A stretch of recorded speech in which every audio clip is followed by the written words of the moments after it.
Mais um devocional Intensa no ar, onde conhecemos mais do Pai e nos aprofundamos nele. Olá, bom dia! Mais um dia se inicia e eu, Laninola, falo com você de Criciúma, Santa Catarina. Que alegria de ter como companhia nesta manhã. Seja bem-vindo, entre nesse ambiente e a paz que excede todo o entendimento esteja sobre a tua vida nesta manhã de sexta-feira. Hoje a gente vai estar lendo aqui Gálatas 2, do 11 ao 14, e eu te convido a me acompanhar. Aqui hoje a gente vai falar, gente, sobre quando Paulo repreende a Pedro. É bem forte essa parte, vamos estar bem atentos. Então vamos lá, vou estar lendo na NAA, e você que pode, pegue sua caneta, seu caderninho e venha comigo nesta viagem. Vamos aprender um pouquinho mais, vamos ver o que o Espírito Santo quer nos falar nesta manhã. Eu acredito, eu tenho convicção no Espírito que Ele já tem trabalhado na sua vida, assim como também na minha. Amém? Vamos lá então? Quando, porém, Cefas veio a Antioquia, resisti-lhe face a face, porque havia se tornado repreensível. Gente, presta atenção. Face a face. De fato, antes de chegarem alguns da parte de Tiago, ele comia com os gentios. Quando, porém, chegaram, começou a afastar-se e, por fim, separou-se, temendo os da circuncisão. E também os demais judeus se fizeram hipócritas juntamente com ele, a ponto de o próprio Barnabé, olha só como ele está admirado, o próprio Barnabé ter se deixado levar pela hipocrisia deles. Quando, porém, vi que não procediam corretamente, segundo a verdade do evangelho, eu disse a Cefas, na presença de todos: se você que é judeu vive como gentil e não como judeu, por que quer obrigar os gentios a viverem como judeus? Gente, ele foi face a face de Pedro e disse isso. Uau! Esse Paulo, hein? Mas, gente, lembrem bem, ele tinha autoridade para isso, Deus mandou ele fazer, ele tinha discernimento. Não saia por aí querendo falar o que Deus não mandou fazer, por favor. Vamos com calma, por isso que eu já falei, a paz que excede todo o entendimento está aqui neste lugar e está aí onde você está também. Paulo aqui diz que teve um certo desentendimento com Pedro. Eu imagino esses dois cara a cara, como diz lá no versículo 1, face a face, cara a cara. Ele chegou, como a gente chega assim de repente para um amigo e diz assim, olha só, tá errando nisso, sabe? Porque o amigo verdadeiro é aquele que fala, gente. Ele poderia de repente ter saído por ali e falar mal de Pedro, mas não, ele foi lá e disse, olha Pedro, assim, você está errando nisso, você está errando naquilo. Gente, que a gente possa ser íntegro, a ponto de falar a verdade em amor, mas sempre falar a verdade. Os judeus, eles eram ensinados desde pequenos a ser uma nação pura. Isso fazia com que eles, às vezes, se sentissem até uma certa superioridade, né? Se sentirem superiores aos outros. Mas Paulo vem e encara Pedro e repreende. Pedro tinha se afastado dos gentios, deixando que uma falsa superioridade religiosa o guiasse. E às vezes acontece, né? Não acontece? Só acontece aqui em Criciúma? É mera coincidência, né? E essa falsa religiosidade muitas vezes faz com que a gente fira as pessoas. Pedro aqui tomou uma posição muito errada. Ele deixou ser levado por um certo preconceito racial até. Lembra ali que a gente falou que os judeus eles achavam que eles eram uma nação pura, então às vezes eles tinham essa certa superioridade com relação às outras nações, aos outros povos. Gente, vocês sabem que Deus já tinha ensinado Pedro lá em Atos, dizendo para ele comer alguns animais impuros. Lembra que ele resistiu muito, ele não queria. Ele disse, não, eu até vou deixar aqui depois, é Atos 10, do 9 até o 48, vocês leiam tudo, degustem essa palavra, porque lembra que a gente aprendeu que uma coisa está relacionada à outra? Lá, Deus já tinha dado direção para Pedro, olha, ele mostrou o lençol, né? Até eu coloquei alguns dos versículos aqui, mas eu quero instigar você mesmo a ir lá e estudar muito. Lá no 14 diz que Pedro disse assim, nunca, Senhor, declarou Pedro, jamais comi na minha vida qualquer coisa que fosse impura ou imunda. E a voz tornou a dizer-lhe, não considereis impuro o que Deus tornou limpo. E aqui nessa situação, ele estava achando que ele era muito superior, afinal de contas chegaram, olha só, imagine a situação. Você conhece alguém assim? Você já esteve nessa situação? Não se coloque só olhando pelos outros não, porque a gente sempre é Davi e nunca Saul, né? Mas você já passou por situação assim, ó, você tá com alguém que você ama muito, que pensa de uma certa maneira, e de repente chega outro que pensa de outra maneira, daí você já mudou a opinião, já não tá mais pensando naquele. Foi mais ou menos o que aconteceu aqui, só que aqui eram convicções, eram coisas que não era só uma certa opinião. Quando os judeus não estavam ali, ele estava tudo bem na mesa com os gentios. Ele estava aceitando que eles podiam ser purificados, porque Jesus morreu na cruz para salvar eles, tudo bem. Mas de repente chegaram os judeus, opa, agora eu sou a nação pura.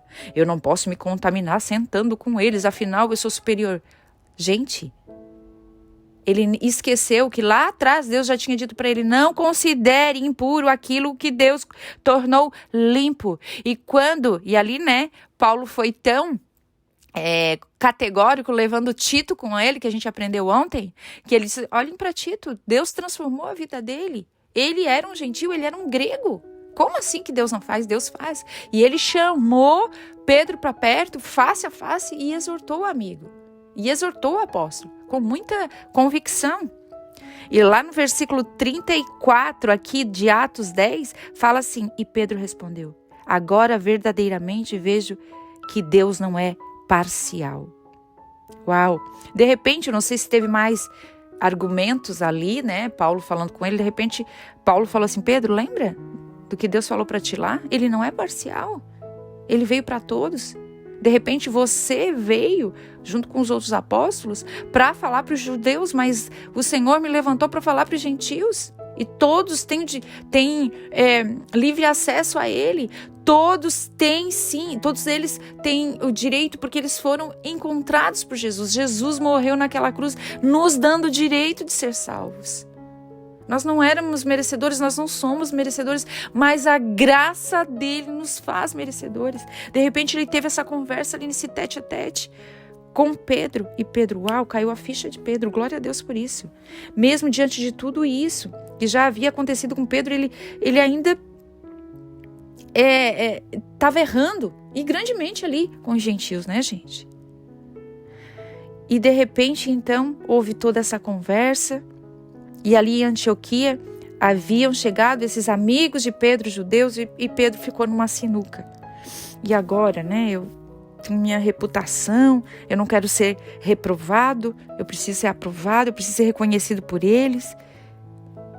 Qualquer semelhança, né, gente, é mera coincidência. Muitas vezes a gente faz coisas para ser aprovado, para ser aceito. Não permita que a sua carência, ou a vontade de ser aceito, de ser aprovado, te tire, te arranque das suas convicções em Cristo.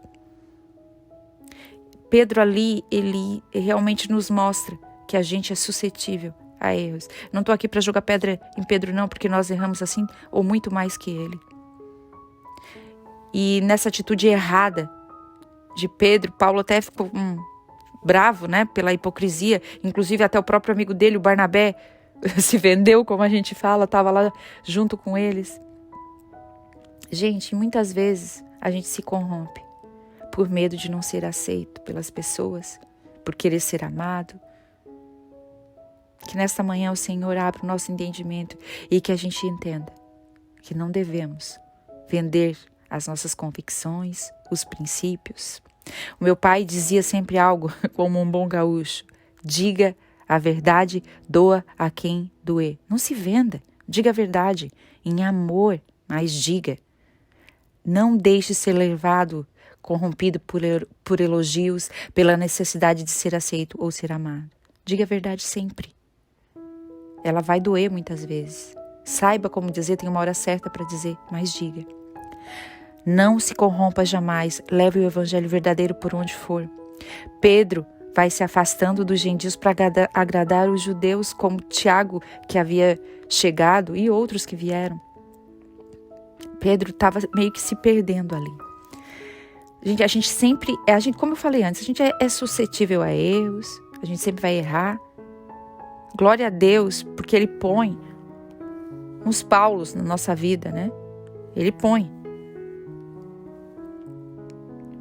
E glória a Deus por isso, porque para nos exortar, para abrir os nossos olhos, para nos confrontar em amor, alertando Pedro ali sobre certa forma de racismo, legalismo religiosos, que afastam as pessoas do evangelho, que muitas vezes, você já viu por aí, pessoas estarem dentro da igreja e serem largadas, serem jogadas diretamente no inferno por legalismo religioso. Então que a gente possa ter um temor e um amor a Deus acima dessas coisas de querer, porque gente, vamos dizer que o ser humano ele é corruptível e muitas vezes a gente é levado por elogios, por aceitação, por pessoas, por querer estar no meinho num certo meio, né, em evidência. Nós não precisamos estar em evidência. Quem precisa estar em evidência é Cristo em nós e não nós. Às vezes a rejeição nos faz sentir assim e às vezes a superioridade nos coloca também neste lugar, como foi o caso deles aqui, né? Nós aprendemos que os judeus se achavam santos. Às vezes até acharmos que a igreja que congregamos é melhor que as outras, é uma falta de humildade, né, gente? É uma falsa humildade. Muitas vezes, gente, a gente fica aqui numa sinuca de bico. Porque a gente entra a minha igreja é melhor que as outras, e depois começa ali com um certo discurso de né? Tem uma soberba, uma falsa humildade ali. Gente, isso é errado. Isso é religião. Não é o que Jesus mandou a gente fazer. Não é. Reavalie nesta manhã o que você tem feito. Reavalie. Muitas vezes a gente se acha mais santo que os outros. Todos nós pecamos. Se não fosse a graça e a misericórdia de Deus, nós não estaríamos aqui. Isso não é o que Deus tem para nós. Não se sinta melhor que o outro. Não se ache menos pecador que o outro. O Evangelho da Graça abre os olhos e nos faz ver que em Cristo somos todos iguais. Não há acepção de pessoas. Paulo, então, se opõe a Pedro, não apenas o acusando. Ele vai e o repreende usando o próprio evangelho, mostrando a ele, sem Jesus nós somos todos impuros. Ninguém é melhor que ninguém. Por causa desse evangelho, Pedro, você já foi reconhecido por ele. Não precisa de nenhum reconhecimento humano. O Senhor sabe quem nós somos. O Senhor colocou um selo em mim e em vocês. Nós somos propriedade dele. Você não precisa ser reconhecido por ninguém. Apenas por ele. Saia desse lugar de carência nessa manhã, de querer agradar os outros. Saia desse lugar em nome de Jesus. O Senhor te reconhece. Assim como Paulo disse para Pedro, Pedro, você não precisa disso não. Você já foi reconhecido por ele. Foi o verdadeiro evangelho que te reconheceu. Você não precisa agradar ninguém, não. Leve a verdade onde quer que você vá. Quando a gente for repreender alguém, mostre o evangelho diante dele. Todos nós somos pecadores e fomos perdoados. Então, por que os outros não deveriam ser? E de repente, Paulo chegou e disse assim para Pedro, por que eles não? Lá no versículo 14, e já encerrando aqui, fomos justificados por Jesus Cristo, não vivemos mais pela lei. A lei nos mostra que não somos capazes de nos salvar. O amor de Cristo que nos justifica. Ele já cumpriu toda a lei em nosso lugar. Aleluia. E eu o amo e lhe obedeço porque ele me amou primeiro. Agora não existe mais diferença entre judeus, gregos, brasileiros, coreanos. Fomos salvos pelo Evangelho da Graça que nos purifica todos os dias. E que permaneçamos nisso e que jamais venhamos deixar ser corrompidos pela nossa carne, pelo nosso desejo de ser aceito, ou de repente por uma falsa modéstia de querer ser mais que os outros, de achar que a minha igreja é melhor que a outra igreja, eu disse aquilo. A igreja é uma, é a de Cristo. Ele, somente ele, morreu por mim e por você. Amém? Deus te abençoe.